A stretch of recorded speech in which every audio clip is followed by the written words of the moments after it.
Hey guys, what's up? This is Harsh here back for another video. In this one, I'll tell you guys about gaming laptops under 80k rupees in India. Let's hop into it.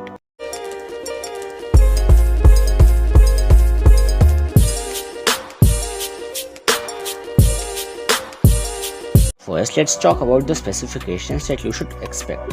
In terms of CPU, the laptops in this list have i5 10500H, Ryzen 5 4th Gen and Ryzen 5 5th Gen. In terms of GPU, GTX 1660 Ti, AMD RX 5600M and RTX 3050 with 60 plus 15 or I should say 75 watt TGP. In terms of RAM, you will get 8GB 3200MHz, 16GB 2933 MHz and 16GB 3200 MHz RAM. In terms of storage, 512GB of SSD and 1TB 7200 RPM HDD plus 256GB SSD combo. The laptops included in this list are Acer Nitro 5, Dell G5 15 Gaming, MSI GF 65 Thin and HP Victus. First, let's talk about the build quality of these laptops. Well, every laptop in this list is made up of plastic. MSI GF 65 Thin gets a nice, solid and sturdy build along with Nitro. Then we have Dell G5 15 Special Edition and Victus. G5 doesn't look that good. Like you can't say it was released in 2020 and of course I'm saying that in a bad way. Moreover, it looks cheap. Though it indeed is sturdy, but in terms of design it's not that great. But design is subjective. I just told you what I felt.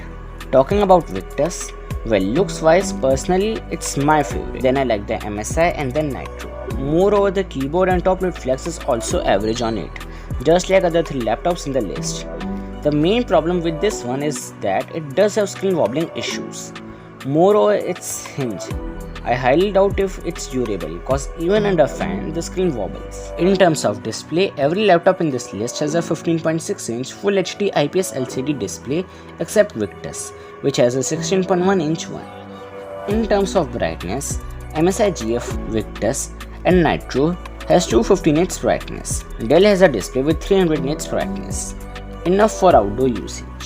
Then we have the refresh rate. MSI and Nitro have displays with 144Hz, Dell with 120 and Victus just 60. In terms of color accuracy of the display, each and every one in this list contains a display with 45% NTSC coverage. I'm surely disappointed by this.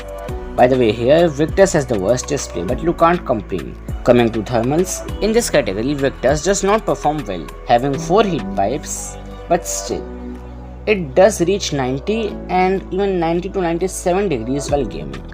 Whereas Nitro has 3 heat pipes, but it does perform well, cause maybe it's not compromising on thickness and vents. So yes, it has a better thermal performance. Then we have MSI. Well, in this one too, the temperature while gaming will reach 90 to 95 degrees constantly, cause it gets Intel CPU and that too with an old architecture. It's thin too, so yes. Then we have G5 15 Special Edition. The thermal issues in it have been better now, and overall it reaches 90 to 95, better than 100 degrees of course and burning. Now let's talk about the performance. First we have Dell G5 15.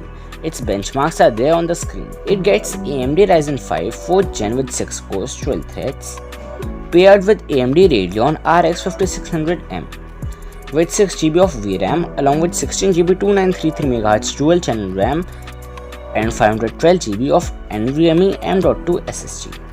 Then we have MSI GF 65 Thin, which gets Intel Core i5 10500H with 6 cores 12 threads paired with 6GB GTX 1660 Ti.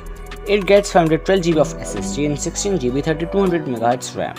After this, we have Nitro 5 with AMD Ryzen 5 5600H, which also gets 6 cores 12 threads paired with RTX 3050 with 75 watt TGP. It gets 1TB 7200 RPM HDD and 256GB SSD combo, which I would personally prefer over 512GB of SSD. Along with this, all it gets is 8GB 3200 MHz RAM. At last we have HP Victus with 8GB 3200 MHz RAM, 512GB of SSD and RTX 3050 with same 4GB VRAM and 60 plus 15 watt TGP. The CPU present in it is a Ryzen 5 5th Gen. Now let's take a look at different CPUs present in these laptops. The three CPUs are i5-10500H, Ryzen 5 5600H and 4600H. You can see the benchmarks and other information for these on your screen. Then we have the battery backup and weight. First we have Victus. It will provide 4 to 5 hours of battery backup on normal usage and it weighs around 2.5 kgs. Then we have Dell G515 Special Edition, which weighs 2.5 kgs and surprisingly provides 5 to 5.5 hours of maximum battery backup upon normal or light usage. Next we have Nitro 5, which weighs 2.2 kgs and provides 4 to 4.5 hours of battery backup. Last we have MSI GF65 Thin, which is actually light when compared to other laptops, weighing 1.86 kilograms, but it just gets 2.5 to 3.5 hours of backup on light usage, which is below average. At last we have the pricing of these. In regular days, MSI GF65 Thin has a price of around 75k rupees, Nitro 5 80k rupees, Dell G515 Special Edition around 73 and Victus at 74 or 75. Though you can get these for 70 to 75k rupees during any sale. I haven't included Asus TUF F15 in this. It gets i5 11400H and RTX 3050. Similar sort of performance. It provides good value too, but it has an Intel CPU. I prefer AMD ones. So yes, you can consider this too. The i5 in this gets 6 cores and 12 threads, surprisingly. Moreover, it gets a nice build quality. So that's it for today guys, hope you liked the video. If you did, then make sure to like, share, subscribe and do all these great things. I'll be back with the next one. See ya.